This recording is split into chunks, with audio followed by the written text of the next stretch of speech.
Right, it's 5 after 4. It's 5 after 4. I'm going to call the meeting to order, please. I'm going to call the meeting to order. Everyone rise for the Pledge of Allegiance. Pledge allegiance to the flag of the United States of America and to the republic for which it stands, one nation, under God, indivisible, with liberty and justice for all.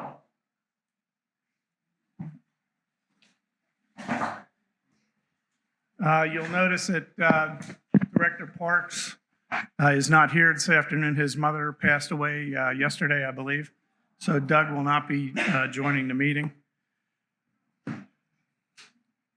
I have a motion to approve the agenda. So moved. Is there a second? Second. Discussion? Seeing no discussion, all in favor of approving the agenda as published, say aye. Aye. Aye. Any opposed? Any abstentions? And motion passes. For the president's remarks, first off, thank you all for coming. Nice to see that people are interested. This special meeting is about whether or not we will continue with the election process that is currently underway.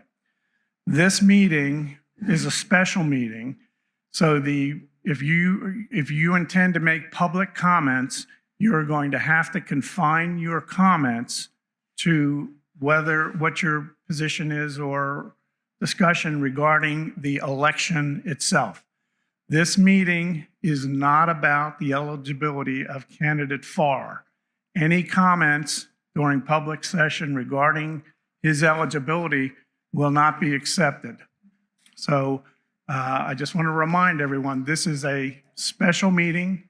As a result of being a special meeting, it is limited. The public comments are limited to the motions that are pending. Also, I understand that this is a heated topic for some individuals. I would ask you to be professional and polite when making your comments.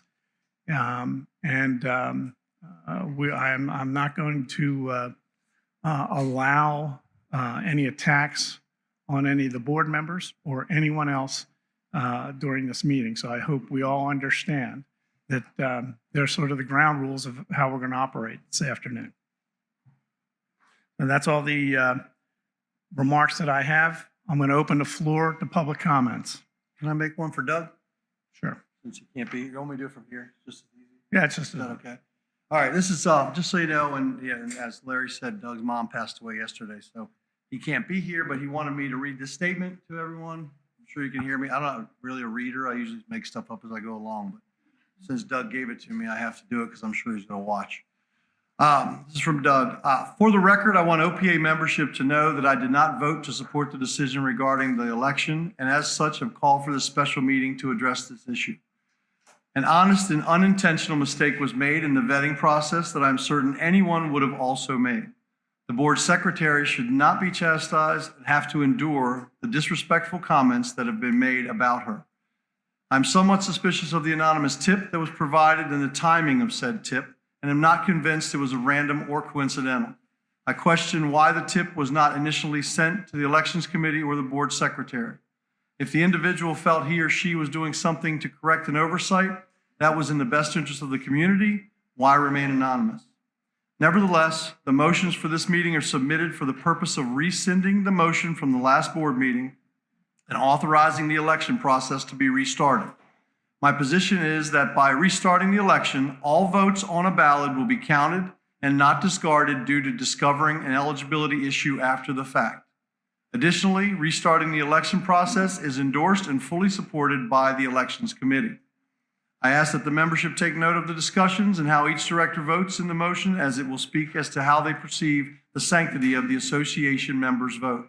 Although there is no legal requirement to do so, I ask with the utmost respect and professional courtesy that given Director Daly is a candidate in this election, that he recuses himself from casting a vote on these matters.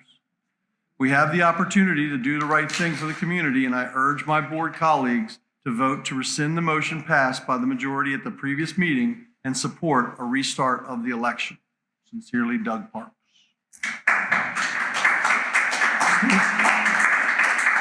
Mr. Habiger?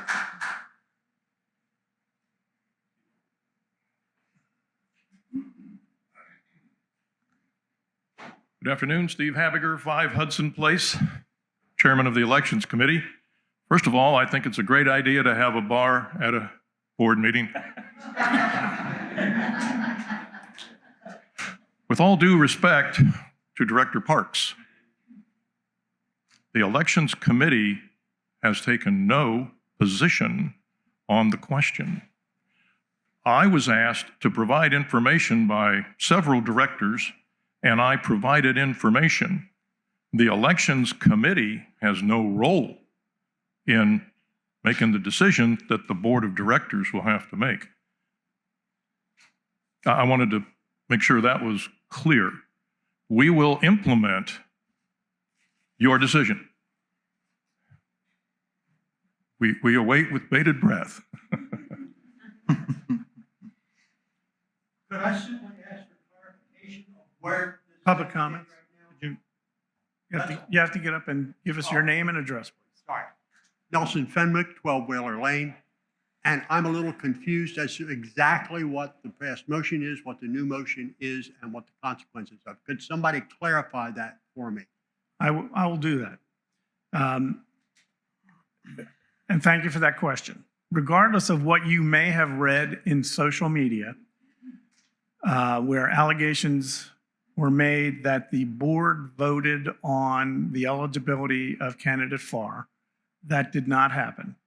At a special meeting and then in closed session a week ago Friday, while in closed session, after discussion of the eligibility issue, the secretary determined that candidate Farr was not eligible. After that determination was made, a vote was put forward by me, or a motion was put forward by me, and it was approved by the board that we would continue with the election process as governed by the bylaws and our DRs and resolutions. However, in that the secretary had deemed Mr. Farr ineligible as a candidate, his votes would not be counted. So that's where we stand today. Further public comments?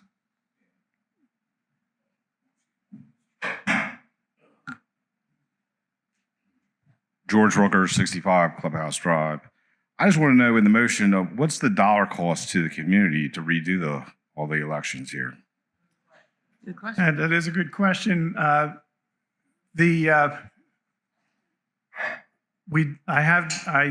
of the questions that I talked to Steve Habiger about after this issue came up, we think that the number would be somewhere in the $20,000 to $25,000 range. However, that also could be dependent on whether or not a referendum had to be filed, which would be another $20,000 to $25,000 on top of that. All estimates. Further public comments?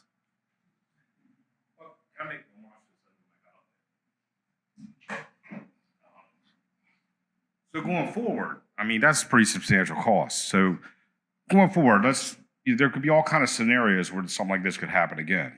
You know, a candidate could die between the time that the ballots were cast. Would this be something that going forward would happen again? Well, that's a good question. You're setting like a precedent, kind of. That's exactly right. One of the issues that was discussed is whether or not by doing something different than what the bylaws called for, we would be setting precedent. And that's a question for each director, whether or not that is important to them or not. I think, well, go ahead, Mike, since you're up here. Mike Daly, Mumford's Landing Road. Can you tell me why this gentleman was found not eligible? Yeah, the statement that was put out to the community is that the secretary, well, Cameron, you want to answer that? Yeah, Since sure. you're the secretary? You can do it from You your can do it mic, from your Cammy. phone.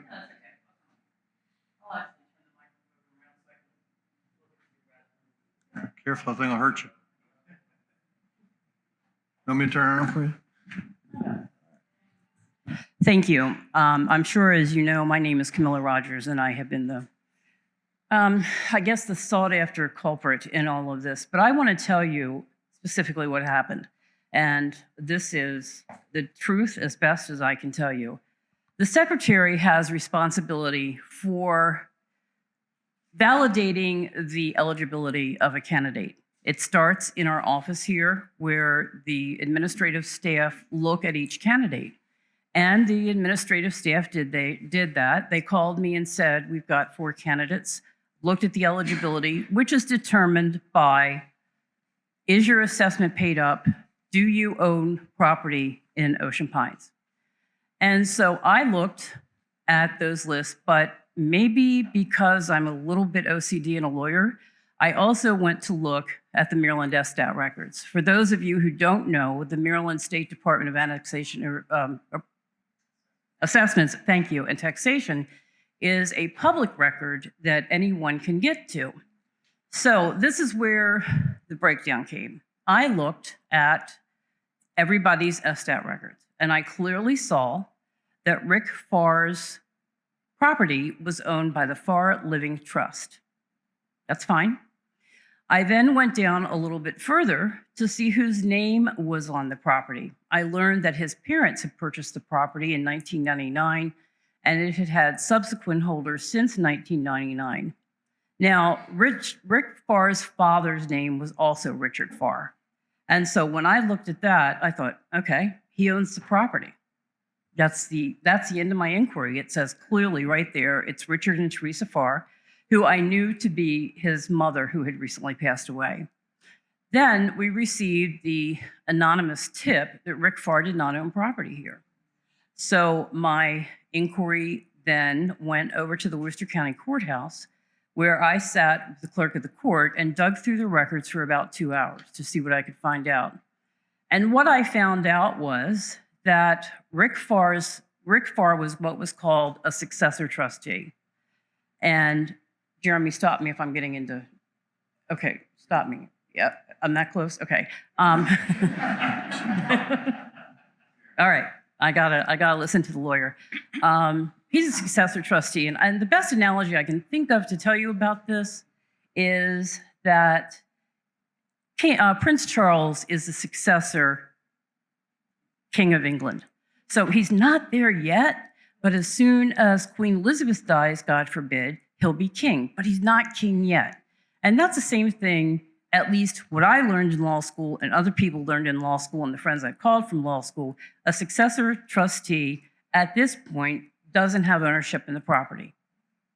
That's it. And our bylaws clearly say that a person who is running for the board must have ownership in the property as of January the 1st. I gotta tell you the truth, I feel horrible about this. I really, really feel horrible. I immediately called Mr. Farr, Jeremy and I called Mr. Farr. I apologized to him. I said, you know, I think you're a great candidate. I really hope that you run again when you've been eligible for a year, because I think you have some good ideas. I watched the forum and I would love to be able to support you when you run again. But as of right now, that's why this has all happened. I'm saddened. My husband and I have gotten death threats. We have gotten threats against our dogs. I'm ashamed to live in Ocean Pines right now. You know, I really am. My neighbors, Walt actually came today. My neighbors came to support me because if this has been a terrible thing for you, and I know that it has, it's been a terrible thing for me and my family as well. So I hope that we're able to do the right thing, get this ship back on course. But that is what I can tell you about what happened. Thank you, Cami.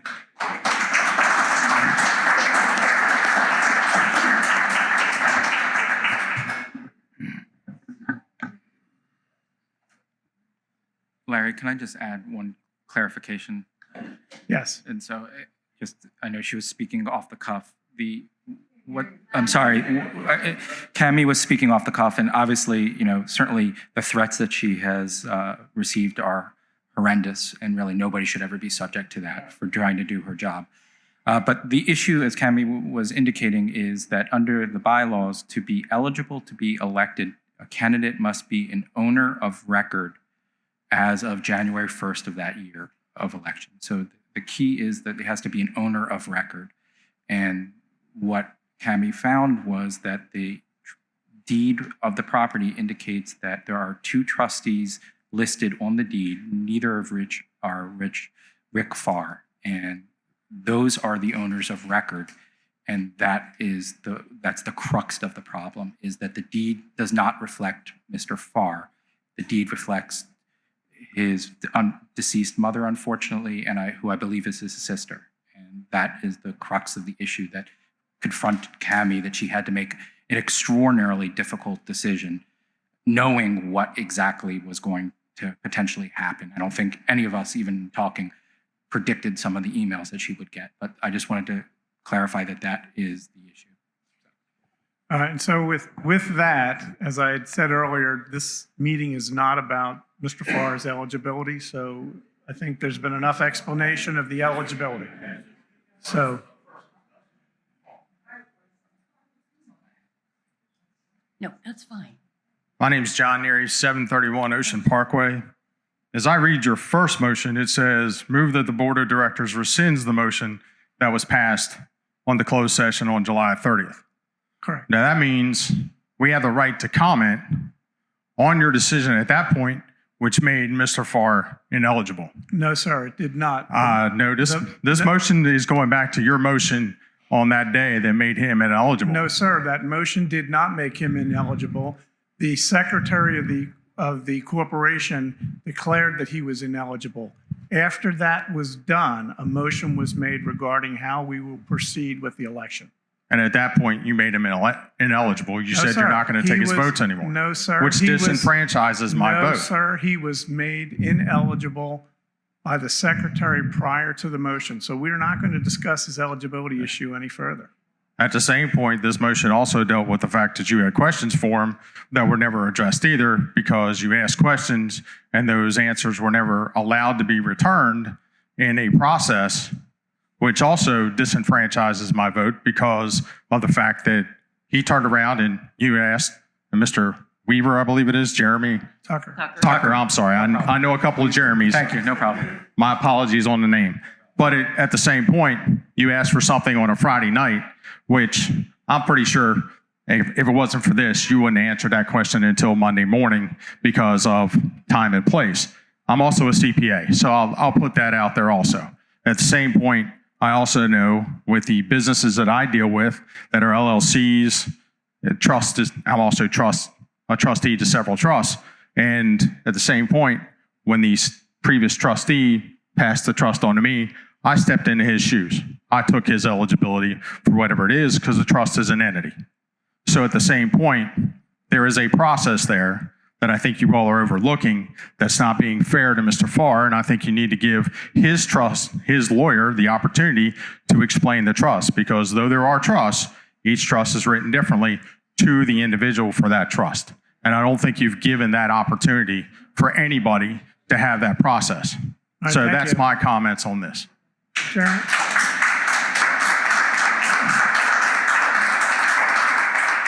So again, what you have read on social media is not correct. Jeremy, would you like to address how your vacation went last week and trying to gather the information? Or would you like me to address it? Given the current posture of things, I think I can say that multiple emails and attempts were made. That conversation did not happen. Emails were exchanged with Mr. Farr's then estate and trust attorney, with very specific questions, and we've sought very hard to get clarity. I spent most of my week working to try to do that, but I can assure all the membership that it wasn't for a lack of attempts and communication. I'm not disagreeing. I'm not making any position on Mr. Farr's statements at all. Certainly, there was an attempt to communicate. Is there another further public comment? Sir? Josette afterwards. Second. Rob Landis, 237 Windjammer. My concern is the ballots went out and we had 4 candidates. Now we only have 3. If I had voted for Mr. Farr, now I only have 1 vote in. I'm entitled to 2. And I cannot understand why the board is even considering moving forward without having a new ballot. I'm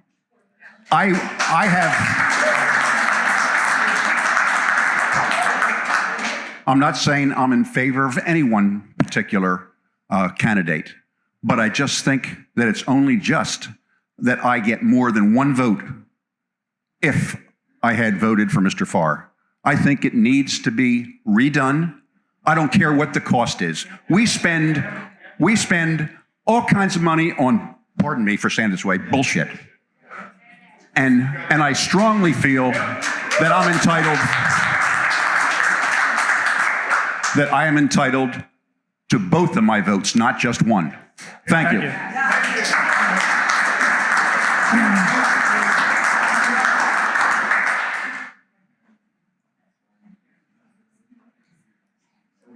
Hey, Tom. Josette Wheatley, 36 Carriage Lane. I'm here today just to ask a few questions. If Mr. Farr knew that he was not owner on January 1st, why the hell he signed that? So now we have to pay for it. I think tabulation should be made of his time, our time, and reimburse the community and make an example of this. So, it's part of it. He knew when he signed it in June that he was not the owner.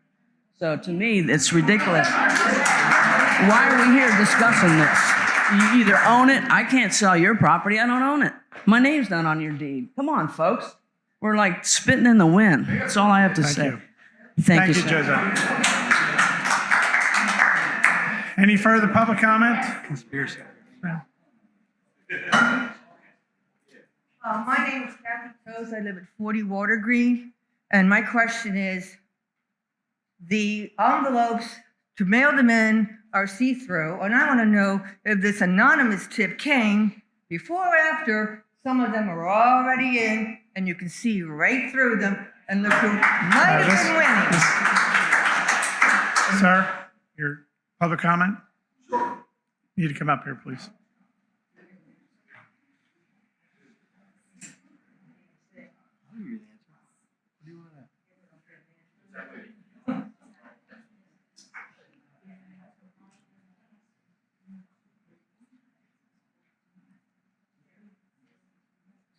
Tom Schwartz, 198 Close that Ocean. mic up a Speak little into bit. the microphone, please. Say what? Speak There into you the go. microphone. This Thanks. is being recorded. Oh, I'm sorry, sir. What is your last name? Schwartz, Schwartz. Thank you.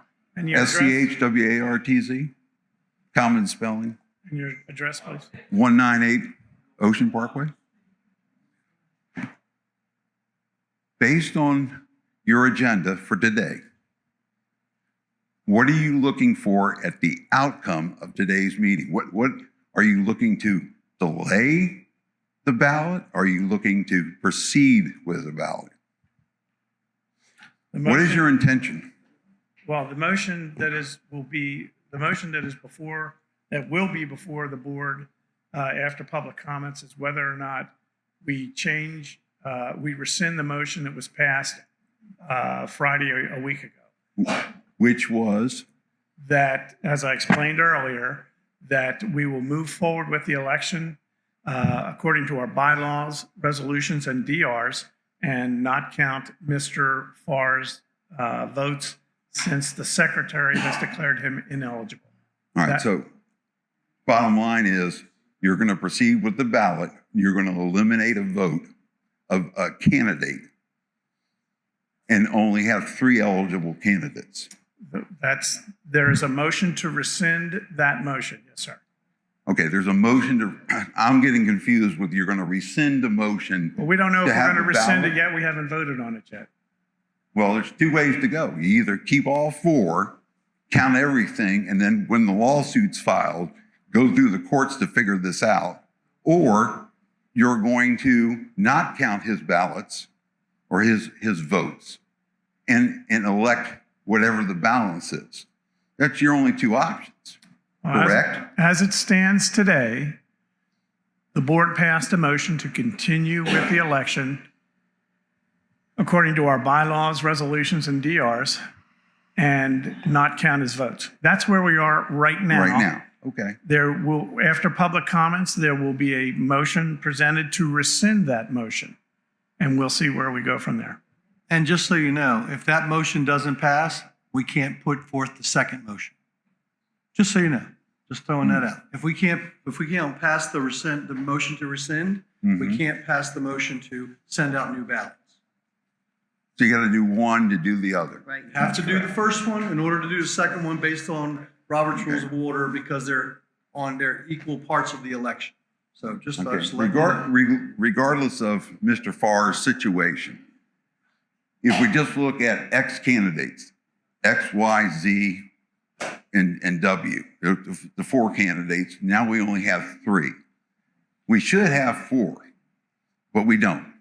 If you stop the balloting process and restart it, that gives somebody else an opportunity within the park to put their name forward. No. Can we add somebody back if you No. start the process over? No. So No, sir. let me try to clarify. Okay. If the process is if all that would be redone is the balloting. So if the rescission motion passes Mm-hmm. and the second motion proceeds and passes, what would, under these motions, if both of them passed, is a new ballot and envelope would be issued and mailed to all members with 3 candidates. That is the motions before the board today. That is what would happen, not restart from the Okay. beginning. You're providing clarification here, and I appreciate that because I didn't hear any of that in the last week. I didn't hear any of that at the opening of the end goal of what you're trying to achieve with a rescind and a new motion. Yeah. And what you're Right. encapsulated, sir. Yeah. You're gonna cut off what was sent in. They will not be public. You're just gonna put them in the trash can and send out a new ballot with 3 people. As Mr. Perone Yes. indicated, yes, if both motions pass, Mm-hmm. so to rescind the prior decision, since that's sort of in the book, so to speak, Okay. and then move forward, and that second motion passes, Okay. then that is what would happen. Okay. Is the old ballots would be tossed, Mm-hmm. and new ballots would be, the election committee would be instructed to reissue new ballots Okay. and begin the ballot distribution and collection anew. If those motions don't go forward and you don't get where you want to be with sending out a new ballot, what's the other option? What happens? If the first motion does not pass, the status quo remains in place. And the status quo was the board's prior decision, which was to instruct the election committee to continue with collecting ballots that were distributed previously and that are this, but to mark and not count the votes for Mr. Farr as the secretary deemed him to be ineligible. Okay, I'm just trying to figure this out. I know it's complicated. Obviously, you got lawyers involved, so it has to be complicated. But again, I think it's we're going down a rabbit hole with this rescind and that motion and doing the other ballot. You're basically, for the last 6 months, we've been looking at 4 candidates, or last 3 months, and then all of a sudden we're going to be looking at 3 candidates. I get that, trying to clarify it. What happens when the lawsuit comes and the board's put on notice about the actions they've taken? I mean, are you going to hold everything? Or We're not going to get into. That's part of your balloting process, No, sir. no, sir, it's not. Okay, well, let me rephrase it this way. We obviously Let me can't rephrase discuss it this way. litigation. We're not gonna discuss that. You have the potential to delay the whole process for a few more weeks to get things cleared up so that you don't go down the rabbit hole. Yeah. Sir, the motion has been passed to continue with the election. This meeting is about whether we rescind the ballot, rescind the motion, You're and dancing around the subject. No, sir, I'm not. You really are. And- Can you delay it for 3 weeks to get things clarified and then move forward? If you go down this other thing, you're wasting time. you're again, the motion that we passed is to move forward with the election. And that's where we're at today. So And I'm sorry, your time is up as public Of comments. course it is. You don't Is there, want to listen. is there someone else that needs to make public comment? Got to run. Yeah, it's Walt Lishak. I live at 118 Parkside Circle. I just listened to this gentleman, and he's way off base. Mr. Farr is not eligible to be elected. That's what this is about. Well, we're not going to discuss the eligibility Okay. issue. Thank you. But my suggestion would be follow your motions. You count the ballots. He doesn't get in there. He's not eligible. We're done. Why? If you're going to get sued, I've been sued. Other people have been sued. Let them sue you. Spend the money from the association to fight them and let the election go. Ma'am? First, have not been. Monica Rakowski, 34 Cannon Drive. So if my vote matters, then why would we proceed and take my vote away? It's pretty simple. If my vote really matters, then we need to have the ballots go out again and take the time to do this right. Are there any further public comments? Yes. Why do you set it up that way?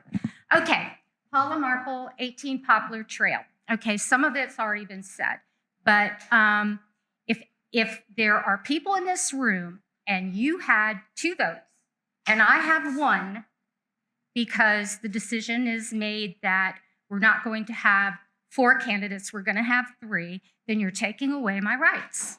And I don't take lightly to that. So what you may find is a class action lawsuit. So, because there are more than one kinds of lawsuits to file. And I don't mean that as a threat, it just makes perfect sense to me.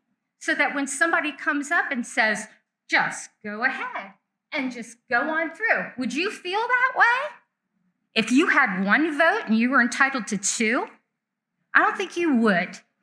Okay, so bottom line is, anybody in here who did vote for Mr. Farr does deserve to have 2 votes. If his name is not going to be there, you get to vote for another candidate. That's it.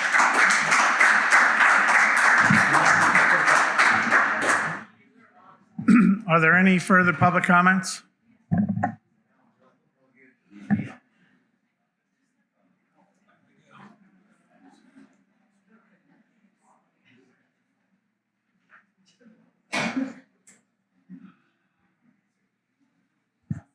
Cheryl Jacobs, 1223 Carrollton Lane. I just want to comment on what a gentleman said earlier, and it impacts what the lady just said. And that is, first of all, we have rules, and we have rules that need to be followed. Unfortunately, Mr. Farr did not do his homework, and therefore he has put all of us in this position. The same situation could occur if one of the candidates decided to leave Ocean Pines and move away. If unfortunately, God forbid, they passed away, you still have an election that's going to go forward because that's what the rules call for. And as Mrs. Wheatley said, candidate does bear responsibility for understanding whether or not they are eligible to run. And unfortunately, we have been put in this situation as a community and have had to endure all of the bad things that have come about because of that. And unfortunately, I have an opportunity to speak now, if you don't mind. Unfortunately, our secretary, it is, of course, very unfortunate that we didn't learn this sooner, but the secretary should never have had to endure, nor should Mr. Tucker have had to forego his vacation to have to deal with this situation. And we should never, ever be so mean and hateful to people that we can't accept a situation and deal with it as civil, responsible citizens in this community. Thank you. Thank you, Judge. Are there any further public comments? Can I ask a question? If someone did the snitch and find this little loophole, it would not be fair, right? No, ma'am, I'm sorry. I'm sorry. You have do you have a comment? The question is, we would not have this problem. Do you have a comment regarding the voting process? Goes back to those envelopes with the secret things and Is there? it's all- Thank you, ma'am. Ma'am, you're out of order. Is there any further public comments?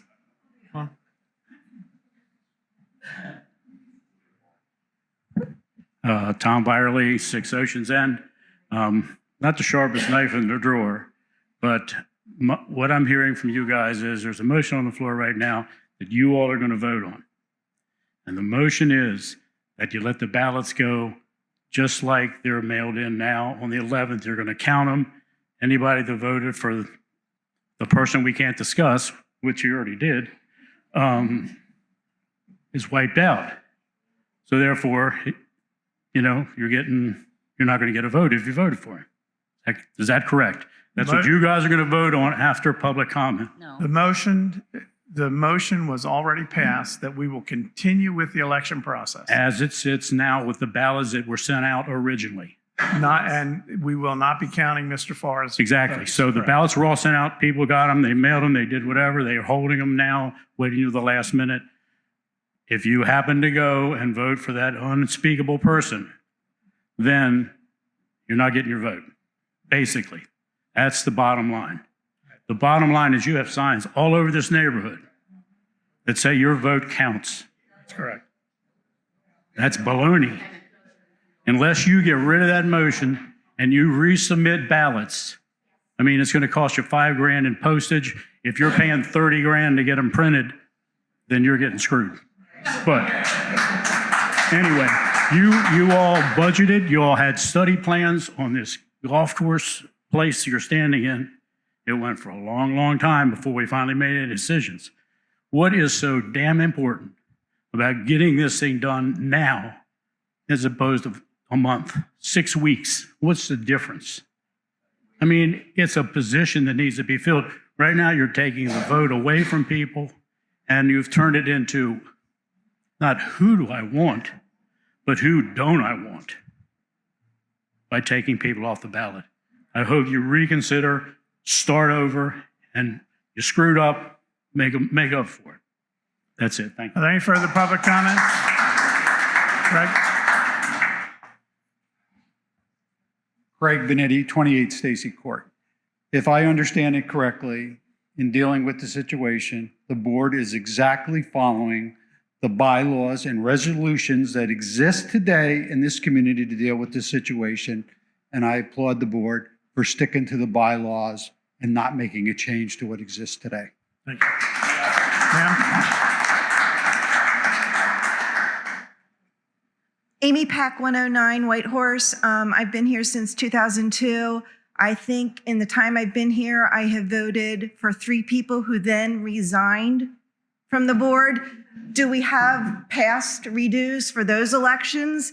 I lost my vote if they resigned. My position is that we stick to the bylaws, and if you lost your vote, I'm sorry, it happens.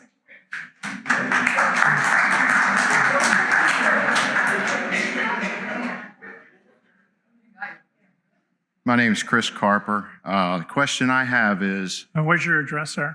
7 Abbeyshire Road.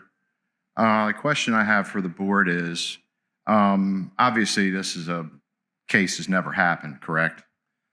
Not exactly. In the past, so it's like precedence. Did you guys research anywhere in other areas that there was a precedence for what to be done or anything? Yes. You did? Yes. And that's how you proceeded to move forward I'll on? let our counsel respond to that. Yes. We looked at case law from around the country, and a variety of different ways to address this is to move forward and deem it with the votes being ineligible, or it is to reissue the ballots. So those are the options, generally speaking. There are a number of other options presented, But those are the two options to your point. Well, it sounds like you guys did your due diligence, and I think you're proceeding in the right manner. My comment to anybody that's going to lose a vote is you're taking this up with the wrong person. The person that deceived you is the person that is being disqualified. So that's unfortunate for everybody, but it's the way Thank it you. is. Any further comments? Sorry. Mark Thomas, 1132 Ocean Parkway. I just want to know, like, what happens if he wins a lawsuit? Do we have to do it again after that? I mean, if it comes back? Well, I'm just we can't Okay, speculate. we can't speculate. Can't speculate. Right. on it. I mean, you guys are doing a good job. We're doing the best we can. I'm sorry that people are attacking you all. I mean, I was one of those people that were against you, but I never wanted to attack anybody. You know what I mean? I've lived back here for 41 years. I think you do as best you can for working for free. So, and I'm sorry that you all have been attacked. Thank you. But I think our vote should count. Thank you. Okay. Any further public comments? Yes, ma'am.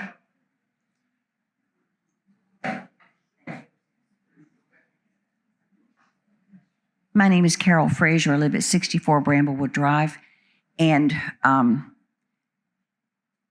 my only comment is that I'm really disturbed by there seems to be people thinking that there is ulterior motives going on and people aren't acting right and everything. I don't think that for a minute. This has been, it's been a brouhaha. I also don't think it's a lay down. And I'm going to just briefly mention Mr. Farr is beneficiary of a trust, and there is case law that says that he is owner. Okay, so he qualifies. Well, again, So we're not going that's- to discuss the I know, eligibility. but that's what I'm trying to say is that's going to be subject for litigation. Okay, and we need to all be aware of that. But I don't think he was being deceptive. I don't think y'all are being deceptive, and it's really troubling that there are people who believe deception and backstabbing and all that is going on because we don't need that. So. Thank you. Are there any further public comments? All right, seeing, one more.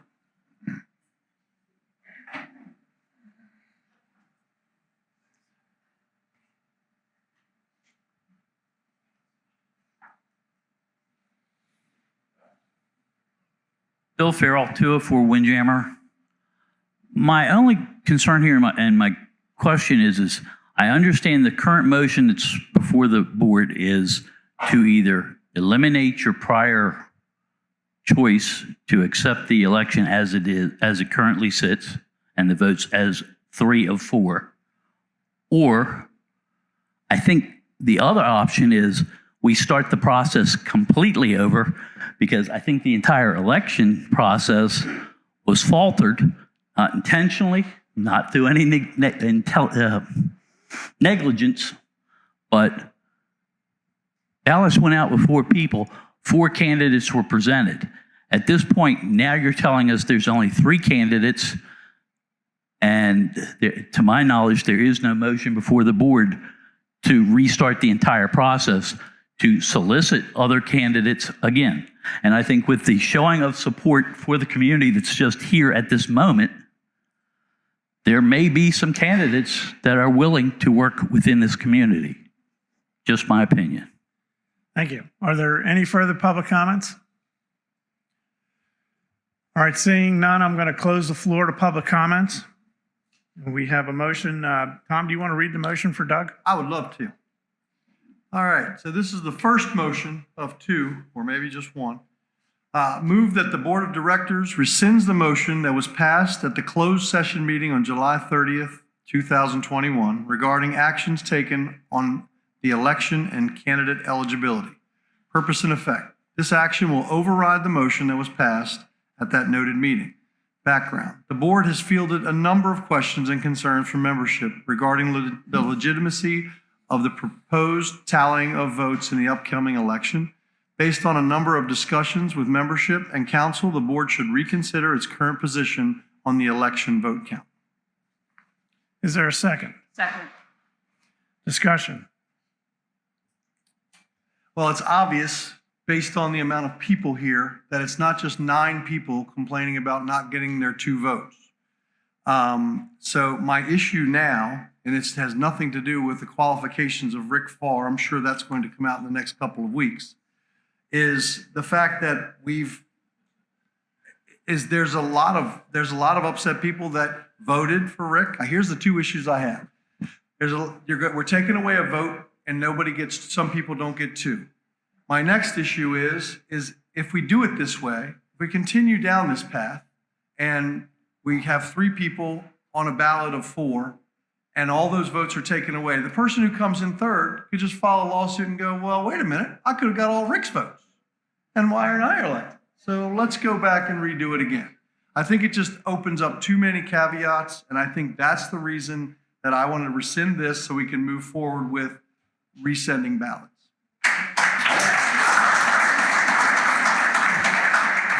Cammie? Thank you, Larry. As the board liaison to the election committee, I believe, and Steve, please jump in here if I'm wrong, I believe that not only do most of you, at least from what I've seen, want to start this election all over again, but I believe that the election committee, who I represent, also has made a suggestion that they would like to start this over again. I've heard what, I'm sorry. It's not the case. No, okay. I clarified that earlier. The elections committee.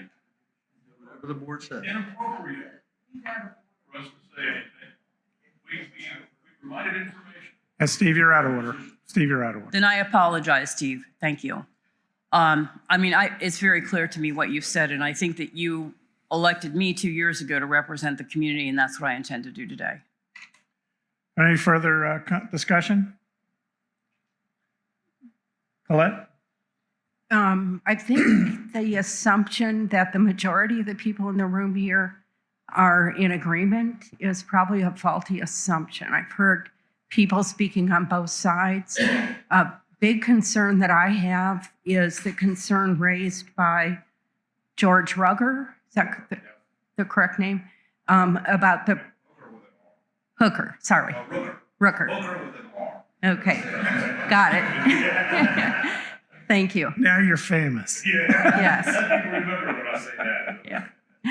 And that was echoed by Cheryl Jacobs, who's a former director. That's a concern that I have. We've heard that there are a lot of different ways that people could end up falling out of their candidacy, either in this instance in which there was a decision that needed to be reversed in order to be consistent with the rules in our bylaws and resolutions. There are people that could move away, could die, whatever. What the decision that we make today will set a precedent. And I think there are many different situations that could arise that would put us here year after year. I would be in favor of changing going against our bylaws or making an exception to our bylaws if this were a natural disaster that caused this. This is not a natural disaster. This is a man-made disaster.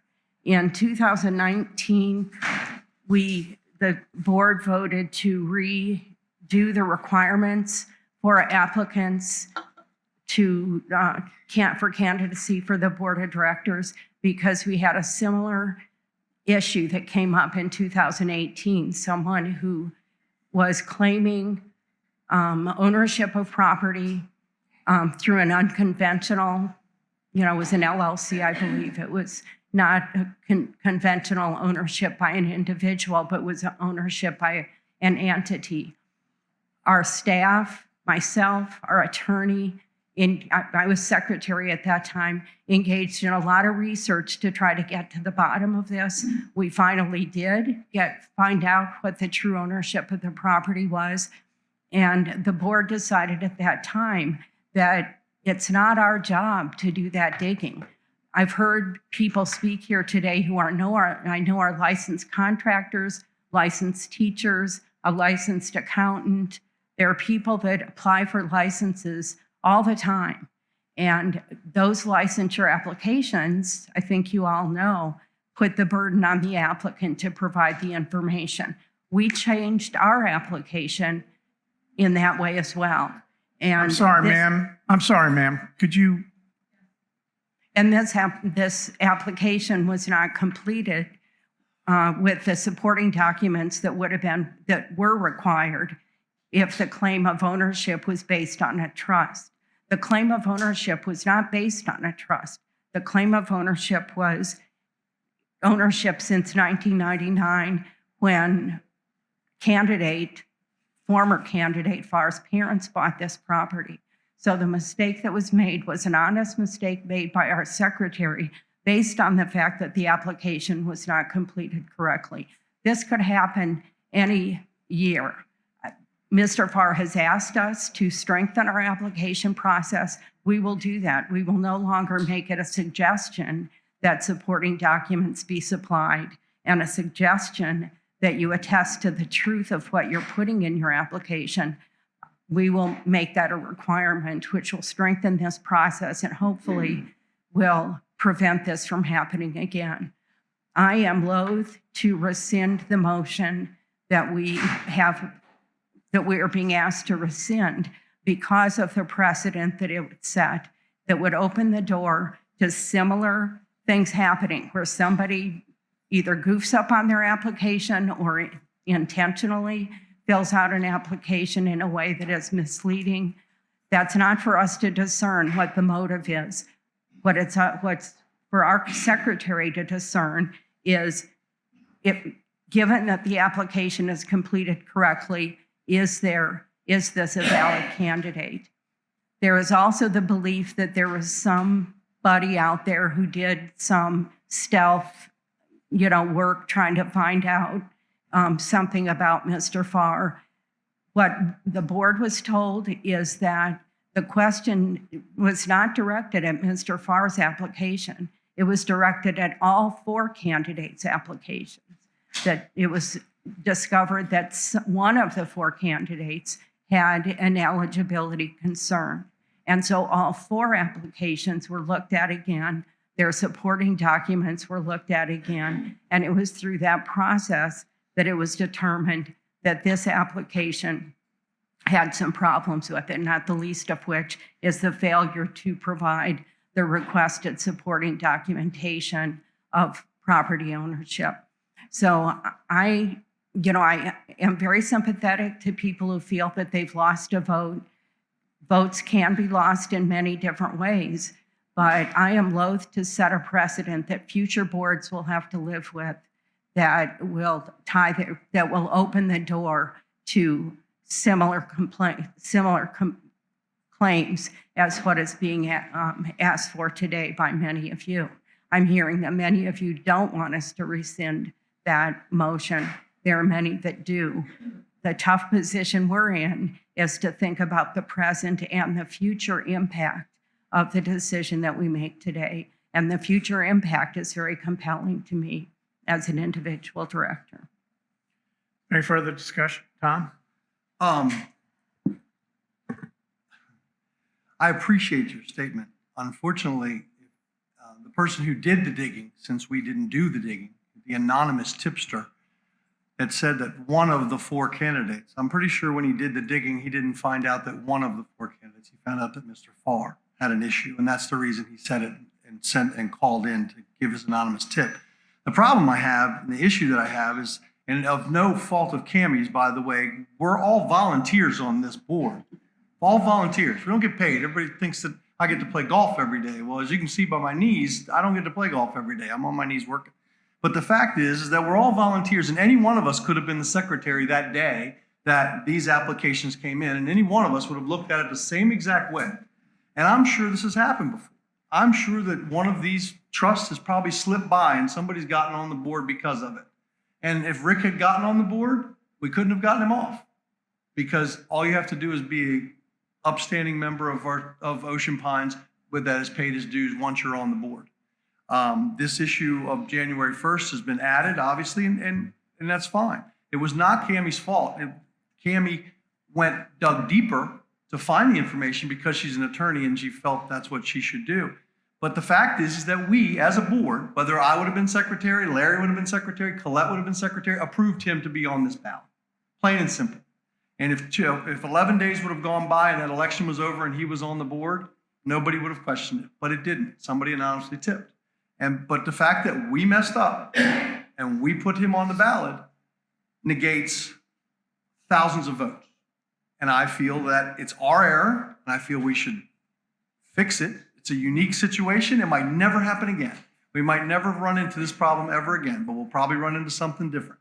I still feel that we decided to put him on the ballot, and now we're responsible for putting out new ballots so everybody gets their legal amount of votes. There too. Is there any further discussion? Ma'am, the floor is closed to public comment. You may not make a comment. Colette? Yeah, Tom, I take exception to you saying that we put him on the ballot. You're as aware as we are of the fact that the governing documents give the authority to validate candidates to our secretary, who made a human error, an honest human error.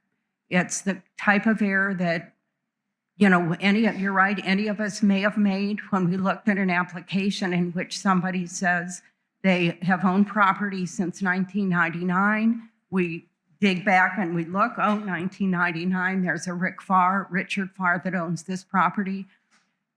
He seems like a nice guy. He's, lived in the community for a while. He's paid his dues.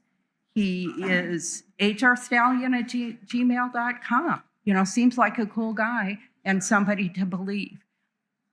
The setup for that belief is the error in the application. The setup for the error in validation is the error in the application. And that's the concern that I have, that the rules exist for a reason, and it's our job as directors, certainly beginning with the secretary, to follow the rules. And it's our job as directors now to make a decision that future boards are going to be able to live with.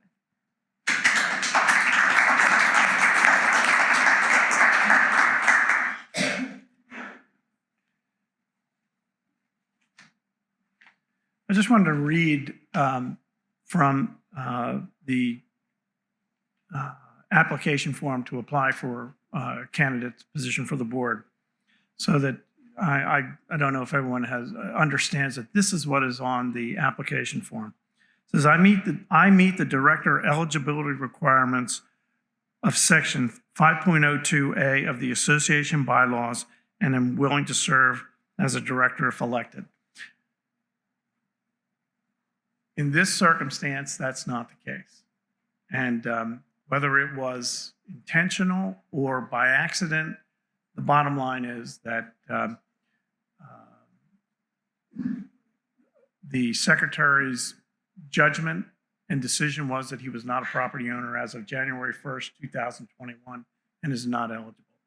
I agree with Colette that if we deviate from the bylaws, our resolutions, then we could be setting a precedent to be challenged. The board could be challenged somewhere down the line for some other reason. So I agree. I'm very. I will not be voting to rescind the motion.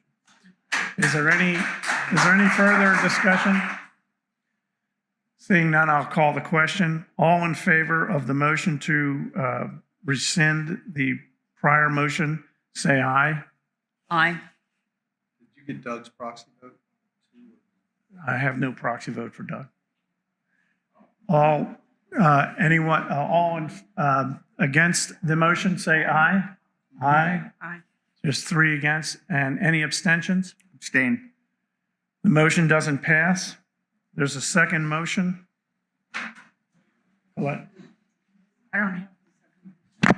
Wouldn't matter. There's no So we wouldn't have got it. I'm going to call a point of order on this. I'm sorry. Second motion. Can you just, we still have some business to conduct here. There's a second motion on the agenda. This point of order that I have is that the second motion is inconsistent with the motion that's already been passed. And so I'm not sure it's a motion that can go forward. Can we get a ruling from our parliamentarian? Yeah, I don't believe it's a motion that can go forward, since in order to, it would either, the first motion would either need to have rescinded or amended the previous motion. And so that was the first step. Without the first step, we can't, under Robert's rules, move to the second step.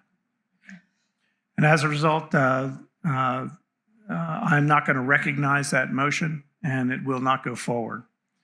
Seeing no other business on the agenda, can I have a motion to adjourn? So moved. Is there a second? Second. All in favor, say aye. Aye. Any opposed? The meeting is adjourned.